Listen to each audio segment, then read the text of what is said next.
이번에는 구성주의에 대해서 살펴보도록 하겠습니다.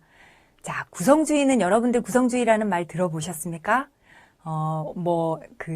여러분들 들어보신 분들도 있고 그렇지 않은 친구들도 있을 텐데요. 구성주의는 쉽게 생각하시면 됩니다. 사실은 아까 앞에서도 얘기를 했지만 구성주의는 사실은 학습이론에서부터 출발된 개념은 아닙니다. 그런데 이 구성주의에서 말하는 개념들이 우리가 학습을 설명하는데 이 개념들을 가지고 와서 설명하면은 좋은 시사점이 있겠다라고 해서 사실은 구성주의 철학에서 말하는 개념들을 가지고 와서 인간의 학습을 설명하는데 지금 활용하고 있는 개념이라고 이해를 하시면 됩니다. 자, 앞에서 배운 행동주의와 인지주의는요, 물론 학습에 대한 초점은 달라요.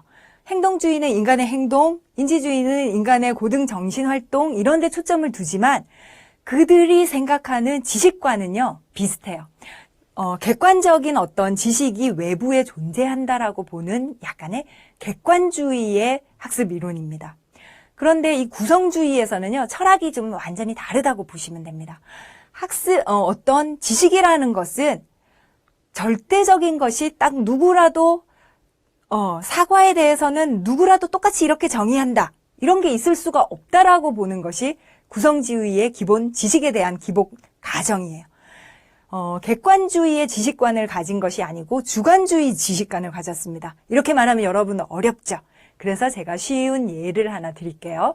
자, 어떤 두 명의 학습자가 있습니다. 그런데 한 명의 학습자는요, 대도시에서 자라서 내가 보고 자란 사과라는 것은 항상 예쁘고 반들반들하고 빨갛고 노랗고 이런 다양한 색깔이 있는 이런 사과를 많이 보고 자란 학습자가 있어요.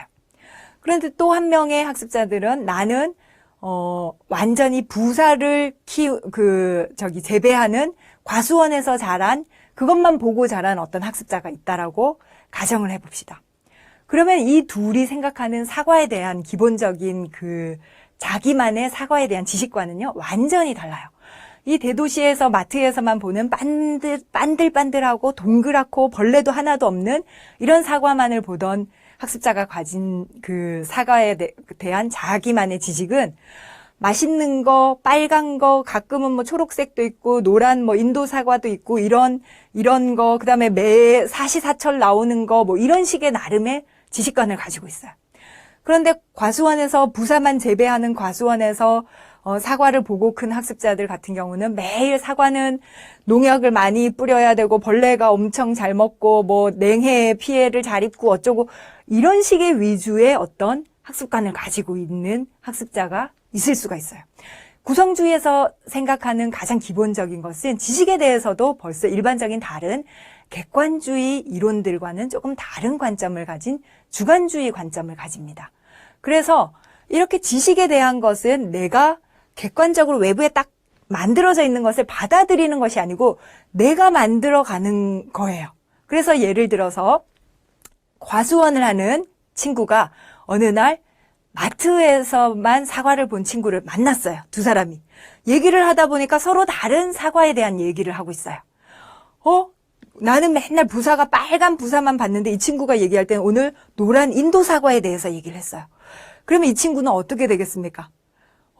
나는 그런 개념을 여태까지 한 번도 들어본 적이 없는데 이런 얘기를 주고받고 하면서 내가 몰랐지만 이런 사과라는 것이 색깔이 다른 것들도 있구나라고 하면서 이 친구는 자기가 가지고 있던 기존의 지식을 조금씩 수정해 나가는 이런 과정을 가집니다. 이것처럼 우리가 구성주의에서 말하는 지식관은요, 기본적으로는 주관적 지식관이에요. 학습자가 스스로 만들어가는 것이지 외부에 객관적으로 존재하는 것을 내가 그냥 받아들이는 것은 우리가 학습이라고 보는 관점이 아니에요. 그래서 구성주의에서는 주관적인 지식관을 가지고 학습이란 내가 지식을 구성해 나가고 나의 경험에 의해서 내가 오늘 새 친구를 만나서 새로운 경험을 하면서 내 지식이 조금씩 바뀌었어요. 그래서 오늘은 내가 가지고 있던 사과에 대한 지식을 조금 다시 수정해 나가는 이런 내 지식을 구성하고 재구성하고 이 과정을 구성주의에서는 학습이라고 보는 관점입니다. 그래서 여러분들이 생각하실 때 우리가 일반적으로 예전에 학교 교육에서는요, 어떤 걸 학습이라고 했습니까? 교수자가 가지고 있던 지식을 그대로 전수해서 그냥 학생들은 수동적으로 이렇게 팔짱 끼고 앉아서 듣고만 있으면 학습을 했다 이렇게 보는 관점이었는데 최근에 우리 교육의 패러다임에서는 그런 것을 학습이라고 잘 얘기하지 않죠. 최근 우리 교육에서의 패러다임은 학습이라는 것은 능동적으로 학습자가 중심이 되어서 참여해서 자기의 지식을 구성해 나가는 이런 관점을 얘기하는 학습이라고 얘기하는 이런 새로운 교육의 패러다임을 최근에는 많이 강조를 하고 있습니다. 그러다 보니까 이 구성주의에서 얘기하는 이런 부분들이 강조가 되어서 최근 우리 교육에서 새로운 교육에서 구성주의의 이런 학습 이론이나 지식관이나 이런 부분들을 매우 많이 강조하게 되었죠. 그러다 보니 사실은 학습 이론에서 출발하지 않은 그 철학에 있던 개념들이 학습 이론을 설명하는 데까지 지금 많은 영향을 미치고 있는 것입니다. 자, 그래서요, 구성주의에서는 그러면은 이런 식의 구성주의에서 말하는 학습이라는 것은 학습자가 자신만의 지식을 구축하고 그 다음에 또 새로운 환경이나 경험을 하면서 자기의 지식을 재구성하고 이런 것이라면은 우리는 구성주의에서는 무엇이 이 학습자들을 위해서 어떻게 해주는 것이 중요한가를 한번 생각해 볼 필요가 있습니다. 어떤 환경이 학습자들에게 학습이 잘 일어나게 하는 환경일까요? 가장 기본적으로는 교수자 중심의 교수자가 뭔가를 다 해주기보다는 학습자가 스스로 뭔가를 참여해서 경험해보게 하는 환경이 중요합니다. 그 다음에는요. 어떤 경우에 학습이 잘 일어날까요? 아까 사과에 관한 얘기를 했는데 나하고 똑같은 생각을 가진 똑같은 경험을 가진 사람들을 자주 만날 때는요. 우리가 학습이 조금 더디게 일어납니다. 왜냐하면 아까 그 사과의 예를 들어봅시다. 마트에서 자란 친구들끼리 자꾸 모여서 얘기를 하면 사과에 관한 별로 다른 생각을 가질 기회들이 별로 없어요. 그런데 이 대도시에서 자란 친구들이 과수원에서 자란 친구들하고 사과에 관한 얘기를 하다 보니까 내가 몰랐던 경험들을 이 친구들은 막 얘기를 해요. 그러다 보면은 그 경험들이 공유되고 내가 기존에 알고 있던 이 지식의 사과에 관한 지식의 구성이 조금 잘못됐구나. 그럼 이렇게 다시 재구성해볼까 수정해볼까 하는 이런 작업들이 일어납니다. 그래서 여러분들이 삐아제나 뭐 이런 그 학자들을 통해서 그 개념을 학습을 했겠지만 제가 어렵게 설명을 하려고 하지 않다 보니까 그 용어가 나오지 않았는데 우리가 인지적인 갈등이라는 전문 용어를 씁니다. 이 인지적인 갈등은 나와 다른 인간은 기본적으로 삐아제의 이론입니다. 기본적으로 우리는 평형화하려고 하는 속성이 있어요. 그런데 나와 조금 다른 생각이나 이런 사고를 가진 사람들을 만나면 불일치를 경험을 해요. 그죠? 그럴 때 인간은 기본적으로 다시 평행화를 맞추고 싶어요. 그럼 뭘 하겠습니까? 내 지식을 저기에 외부에 끼워 맞추든지 아니면은 외부의 것을 나한테 맞추어서 생각하든지 이런 과정이 일어나죠. 동화와 조절이라고 우리가 얘기를 하는데 그래서 삐아제가 얘기를 하는 그런 개념처럼 자꾸만 기존의 자신이 경험하지 않았던 다른 학습 환경, 다른 생각을 가진 사람들 이런 사람들과의 경험을 자꾸 새롭게 해주고 할 때 우리는 학습이 훨씬 더 잘 일어난다라고 하는 것이 구성주의의 관점입니다. 왜냐하면 구성주의에서는 학습을 뭐라고 정의하고 있기 때문이죠.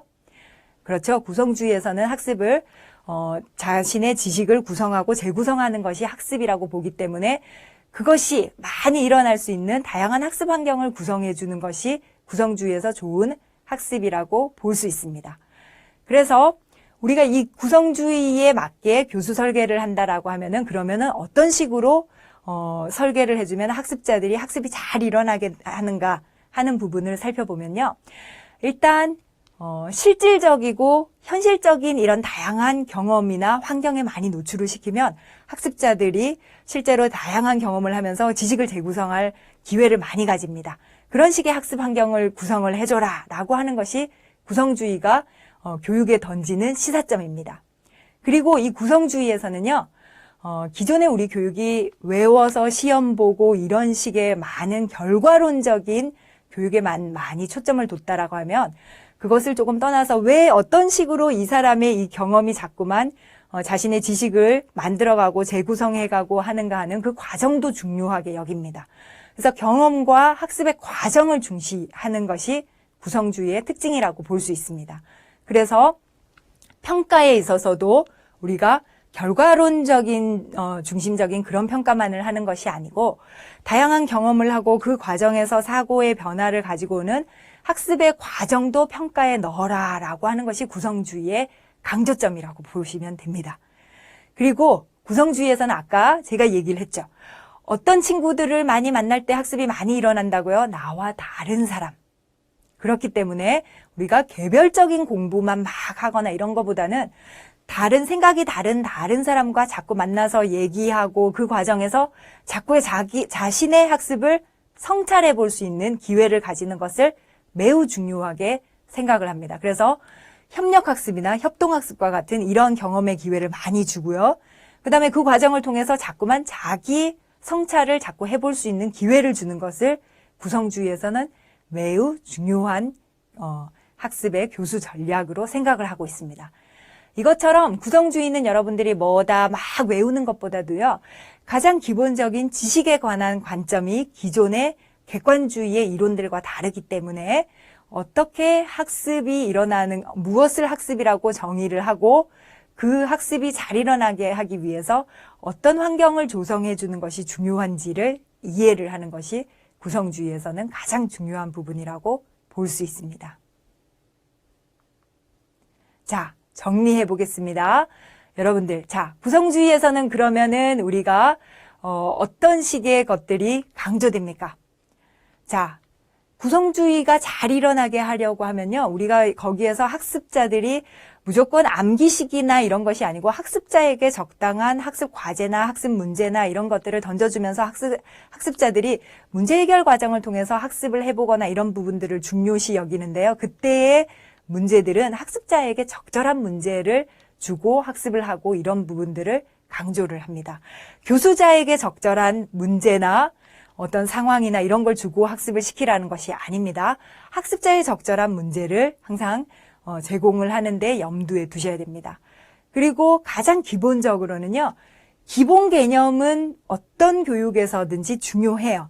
기본 개념을 중심으로 우리가 교육을 하지만 그것을 자꾸만 학습자들이 다양한 경험을 가진 사람들과 얘기해보고 다루어보고 다른 새로운 문제에 적용해보고 하는 학습자 참여 중심의 활동들을 많이 이렇게 그 설계를 하고 운영을 하는데 많은 강조점을 둡니다.